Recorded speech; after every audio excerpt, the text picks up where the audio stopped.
दिवस आठवा ज्यावेळी माझ्या विश्वमाऊली ज्ञानोबारायांना आपले मायबाप गमवावे लागले, त्यावेळी रुक्मिणी माता आपल्या निवृत्तीनाथांच्या जवळ आली, डोक्यावरून हात फिरवला आणि डोक्यावरून हात फिरवताना रुक्मिणी मातेने हात फिरवत फिरवत मिठी मारली निवृत्तीनाथांना. ज्ञानोबारायांकडे गेले. विश्वमाऊली ज्ञानोबाराय सगळ्यांपेक्षा लाडके होते बर का, जीव की प्राण रुक्मिणी मातेचा. मटा मटा मुका घेतला, हृदयाशी आलिंगन दिलं, रडते महाराज रुक्मिणी माता.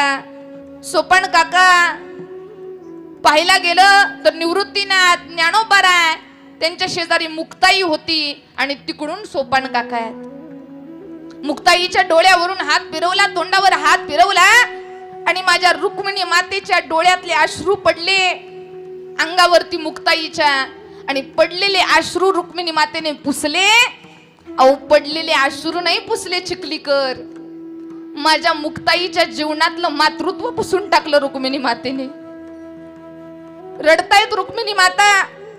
सोपान काकाकडे पाहिलं, विठ्ठल पंत तो बाप असाच खांबाला टेकून बसलेला महाराज. बाप किती जरी बोलला, रागवला, वाईट बोलला तरी बापाचा आधार मुलं असतात महाराज.